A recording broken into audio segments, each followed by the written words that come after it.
Hola, mi nombre es Zule Cero y voy a hablarle un poco sobre la teoría fundamentada. Esta pues se asienta básicamente en el interaccionismo simbólico y fue desarrollada por los sociólogos Barney Glaser y Amsel Straub.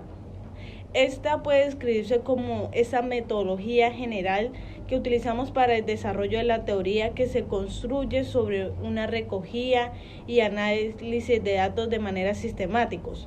Entonces, esta teoría fundamental es ese diseño de investigación cualitativa que se reconoce a nivel internacional.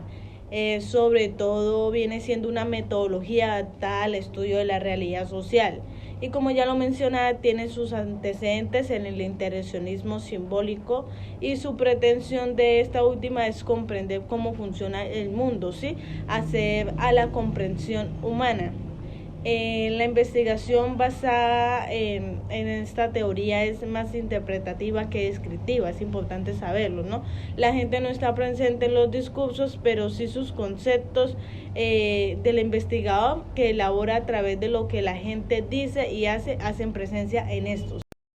Continuamos hablando de la característica definitoria de esa teoría fundamental. En esta es que las preposiciones teóricas no se postulan pues al inicio del estudio, sino que son de manera generalizadas.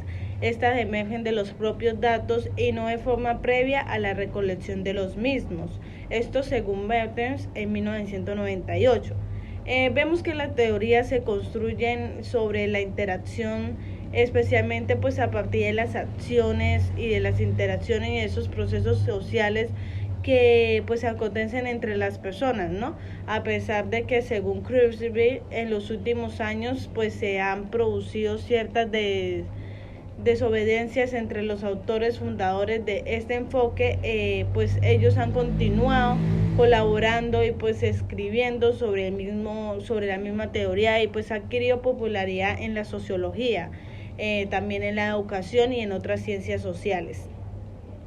Entonces vemos que los creadores de la teoría fundamentada pues reivindican que ese término teoría no se identifique exclusivamente con las teorías de grandes hombres y mujeres, sino que estas sean las que sostienen el procedimiento adecuado de que cualquier persona puede elaborar su propia teoría, ¿no? Que lógicamente pues deberá ser esa teoría comprobada y validada para ello pues de manera eficaz, ¿no? Y de manera científica.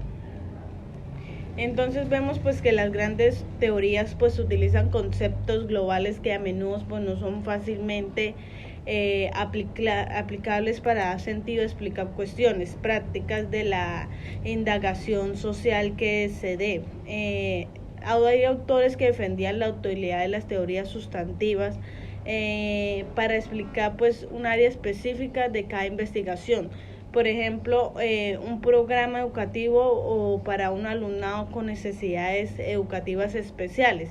Aquí pues el método de la teoría fundamentada pues ofrecía un enfoque un poco sistemático de generación de teorías sustantivas que se construyen en ayuda para explicar el mundo real de la educación de este tipo, convirtiéndose en un enfoque positivo en estos ámbitos de las ciencias sociales. Continuando con el descubrimiento de la teoría fundamentada por Strauss y Glaser en 1967, Barney Glaser y Elsen Strauss coinciden en que una teoría puede ser desarrollada por cualquier persona, siempre y cuando ésta pase por todos sus procedimientos sistemáticos y positivistas, podría ser, de lo que es la investigación. Es decir, que ésta sea experimentada y sea probada y validada. No obstante, esta investigación acerca de la teoría fundamentada no se ha quedado allí nada más por el aporte de 1967 que hicieron estos dos autores, sino que la misma Juliette Corbin tuvo la colaboración de Alsen Strauss entre 1987 y 1994 para seguir desarrollando más estudios sobre la teoría fundamentada que crearon estos dos en 1967.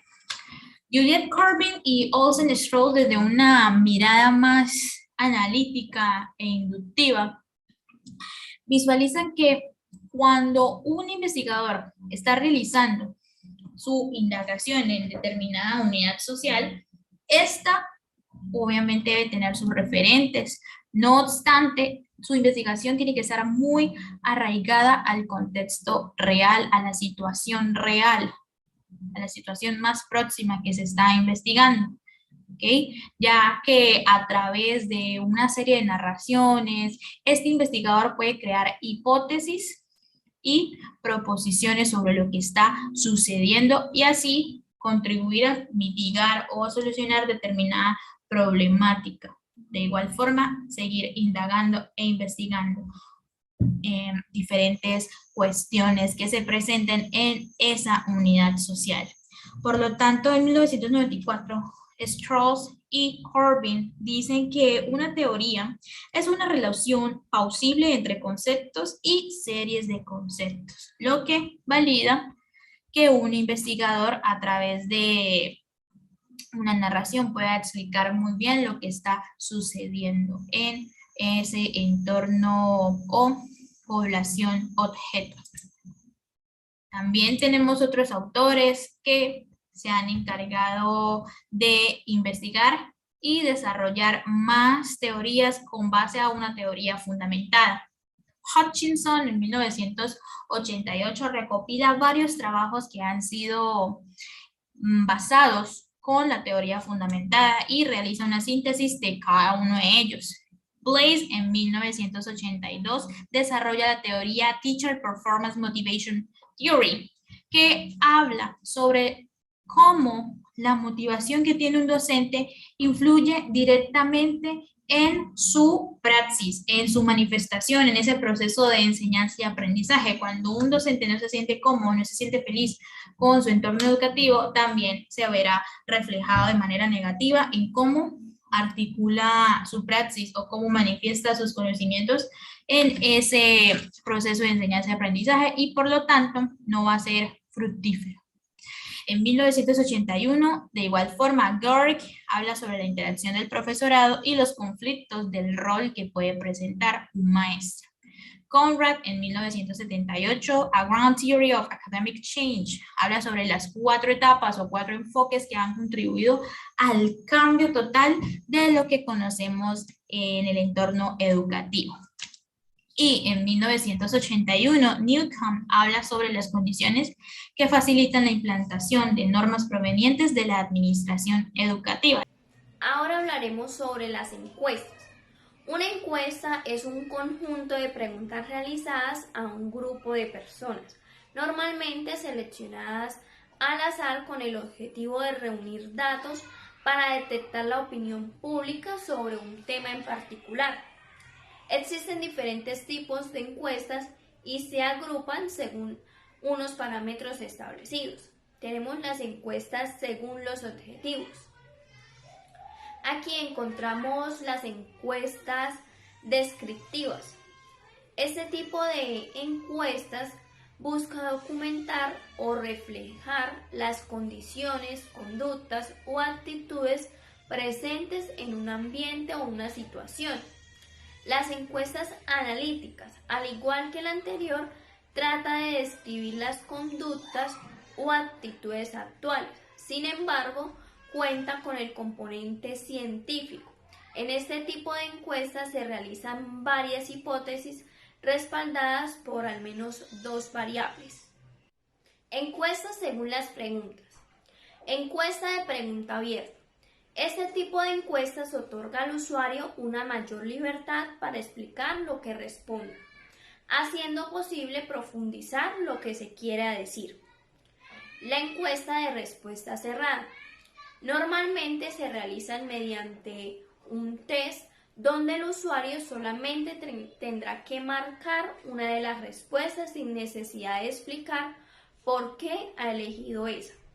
La ventaja de este tipo de encuesta es que permite un mayor control y generalización de los resultados. Encuestas según el medio. Encuestas personales.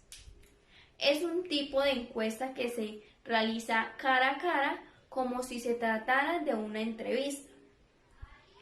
Encuesta telefónica. La principal característica de este tipo de encuesta es que las preguntas se realizan por vía telefónica. Cuentan con un gran número de ventajas como el economizar el tiempo, disminuir costes y la facilidad con la que se administran las preguntas. Encuestas postales. Es un método de encuestas poco utilizado en la actualidad. Consiste en enviar encuestas a potenciales clientes pidiéndoles que respondan y remitan la carta a la empresa solicitante. Encuestas por Internet. Este tipo de encuestas pueden ser enviadas a través de correos electrónicos o a través de emails, o bien puede aparecer dentro de una web determinada con el objetivo de conocer la opinión de sus usuarios. Otro tipo de encuestas es la encuesta de opinión. Una encuesta de opinión es un estudio sobre la opinión pública que tiene la gente sobre un tema en particular. Normalmente son diseñadas para representar la opinión de una población realizando una serie de preguntas y después generando sus respuestas en un cierto radio o dentro de unos intervalos de confianza. Por último, tenemos la encuesta de referencia. Una encuesta de referencia es generalmente la primera en realizarse en una campaña. Normalmente se toma antes de que un candidato anuncie su candidatura para un puesto de trabajo, pero a veces sucede de forma inmediata, justo después de su anunciamiento y aprovechando cualquier oportunidad para recaudar fondos.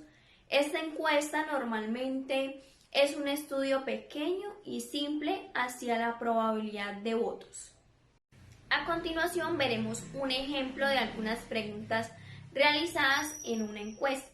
Primero tenemos una encuesta con pregunta cerrada y dice lo siguiente: ¿con qué frecuencia ves programas de televisión?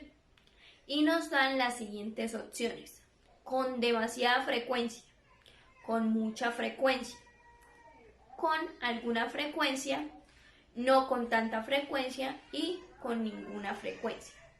El siguiente ejemplo es una encuesta de pregunta abierta y dice: de todas las películas que has visto alguna vez, ¿cuál es tu favorita? En esta ocasión no dan opciones porque es una encuesta de pregunta abierta. Muchas gracias.